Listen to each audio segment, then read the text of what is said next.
Get to know the current political issues, the real stories behind the headlines. Get interactive.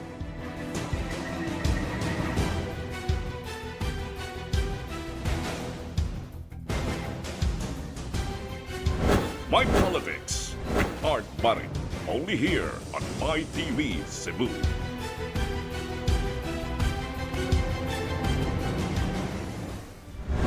Welcome once again to our program, My Politics. This is your host, Art Barret. Our guest this evening is Dr. Rene Obra.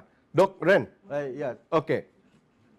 A little bit, more on fear and anxiety. Okay, so, bubinta ang fear because, you know, the object nga imong kahadlukan. Anxiety is Big. wag yun na, vague kayo. Di mo makitaan. But you feel anxious. Okay? So, at least on how to overcome anxiety, so imo naman itong na-discuss, imo ka naman itong... And in addition to that, we have anti-anxiety medication. We can give medications. I see. Yeah. So, naataan na, sir? Available in our drugstores. Okay. I'd like to clarify that when I give anti-anxiety medication, this is not synonymous to antipsychotic. You are not insane, you are not psychotic, you are just anxious. Yeah, moingon lang ako. Yeah, just to give you a sleeping pills. Yeah, sometimes. One way Yes. of overcoming it. Yeah, because if we don't have enough sleep, we will, just like a cellphone, malubat ta. So ako na nag-discuss ito sa atong programa. I see. Manong matulog mata. Matulog ta because like a cellphone, we need to be recharged. We can recuperate. And we have to maintain our homeostasis. No? Okay. So like kung nagwa kay tulog, o usa ka adlaw, duha ka adlaw, mayon kag mura man kog maglutaw. Oh, murag naglutaw. Oh, just like kung magbilar kag dahil namatay sa iyong pamilya. Okay. So, Yeah, that's it. So much for that issue, Doc Ren, on fear and anxiety. Now we'll come into an issue wherein the court is really dependent on your profession. Okay. Specifically on marital problems, marital issue. Okay. Is it needed, Doc? Psychiatrist and psychologist? Yes, both. We don't have divorce. So the only way for couples who wanted to be separated for some reasons is for one party or both parties to file a case against the other legal party separation. Okay. for annulment of the of marriage. due to psychological incapacity. And that Because is a the very implies big term. Is a psychological incapacity. So many people ask me, Dok, ikaw psychiatrist, maka-qualified ka? Psychological man. Ikaw nga, psychiatrist ko. Ako maging namirma ng ilang mga lisensya sa San Carlos na sila, psychologist sila. So may ka, daghan na kayong pasyente si Dr. Hirong San Carlos. Mas daghan ka. Mas daghan tingali ko. So, mana. So, in under Article 36 of the Family Code of the Philippines, we have this essential marital obligation. Okay. So, many judges ask me, when can you detect that this person is psychologically incapacitated? Ang akong answer na, that's part and partial of his structure as a human being. It is there already, it's an inherent. But natuog na siya. When can this become obvious to other people? This becomes obvious to other people when he will enter into marriage. Why? Because you have to comply this Article 36 of essential marital obligation. Okay. To have mutual love, respect, and support, not to cause harm, have to have cohabitation including sex, among other things. No? So, mapresyon na siya. Kaya if he is psychologically capacitated, naamay inunta, dapat nga sundon. Alright? So, what's na, buang na siya, Dok? No, he is not buang. He is only incapacitated. The difference between incapacitated and not able to do it, because in incapacity, much as you would like to do it, you cannot because you are incapacitated. Kung kanina I don't want to do it, that's under your volition. How to present that in court, Doc? Okay, this is how we do it. Data gathering. Okay, I was asked that by the court, by the state prosecutor, Dr. Obra, how come that all your clients referred to us, you always recommend for annulment of marriage due to psychological incapacity must be granted by the court? Not all, Your Honor. Not all, sir.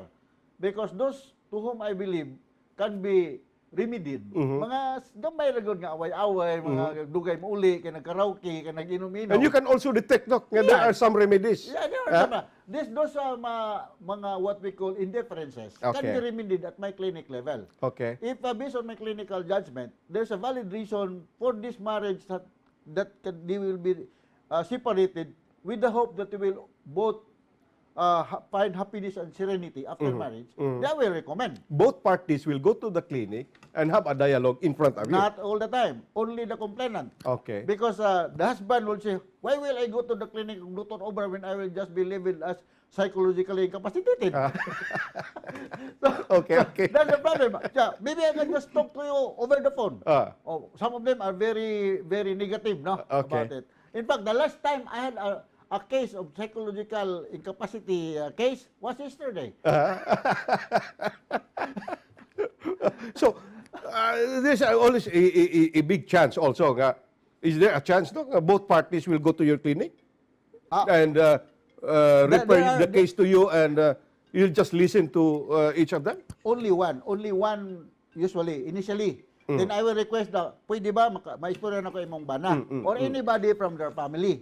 Why? Because in the court, if I'll say that I only interviewed the plaintiff, no? By the way, when I say plaintiff, petitioner, or complainant, this means the same. Yeah. When I say respondent, defendant, or accused, this means the same. Mura sa ko kabugado. So pag-away ka to nga, I only interview the plaintiff side. Mayroon din ng state, prosecutor o ang judge. So your finding is one-sided, biased. But if I'll say I interviewed also the respondent, that will make balance. Okay. But in my experience, more often than not, the respondent will not appear for interview. There are two types of witnesses in court. Witness of the fact. You were at the vicinity of the commission of the happening of the crime. Witness of the fact. I was not there during the away, during whatever, but because I will be qualified in court as an expert witness, so mayon nga based on my credentials, mayon na ganin ng state prosecutor nga the credential of Dr. Obra is granted, okay rin yun ko nga siya expert witness. So therefore, kung you will admit my expertise based on my credential as an expert witness, so therefore, I can give an opinion testimony. It doesn't really mean that I will be at the vicinity of the crime. Dito ko silang barangay, nakita ko nag-away siya, gibugbog siya. No. That will be my expert's opinion. Okay. Now, in the court hearing, during the court kining program o diha pa sa Proceeding, korte, how many times nga mo you will appear as a testigo, Doc? Very good. Maybe there are times once, twice, or thrice, depending upon the availability of the state prosecutor. Oh, okay. There are two, we know that. There are two kinds of examination. The direct examination. The direct examination is not much of a problem. Why? Because usually this is being rehearsed by your lawyer Exactly, and me. This is being rehearsed. Dok, ugma, mag-kuan ta, mag-hearing ta. Mao ni akong pangutanan nimo. Just to be frank with you, pangutanan nimo. So, ready na ko siya kung the problem is during the Cross-examination. Okay. Because the lawyer of the other party. Yeah, the lawyer of the other party and the state prosecutor. Because the state prosecutor is representing the Solicitor General. Yeah. So, during the cross-examination, the main purpose of the cross-examination is to discredit my credibility. Destroy yun ko. Sometimes they are intimidating me. There was one even instance in Lapu-Lapu. Ako lang insulti. He was not there. The state prosecutor was quite late during the mention my credential. And he said that, Dr. Obra, be careful because I was once a medical student. Dinigala na akong dunggan. Huwag siya kabatay sa credential. Hadlokon pa ka, Doc. Do you want to continue your profession? If I'm going to get or tarnish your license? Yeah. You know what happened kay ako, tabian lagi po ko. Say mo, usukol sa kog away o basta istorya lang dili sung bagay ha. Well, dito ko. Well, if you were once a medical student, I might just as well consider you to be one of my students because I'm a professor in the College of Medicine. I am at present, up to now, I am teaching in 4 schools of medicine in Metro Cebu. I'm a classroom to Obra maestro ko. Mo nang kining ako gisulti nimo kada ako lang ning Binisaya pero sa klase ako ning English. I cannot talk Cebuano in my class because I have international students. Okay. So, that's the Doc, no? The nature sa inyong profession when was this program or kanina integrated? Because before, wa may psychiatrist, wa may psychology. Da naman, duga, adiha na nadaan. Dahil lang yun siya, ingog gitagag top priority sa atong government. Aha. Na siya. Even among mga libro, mga kraan man. Oo. May But sila. wa lang kay tagag importansya, unlike now. Yes. Na yung mga mangutanan, ako lang yung ikuan. Kaya many people as, Dok.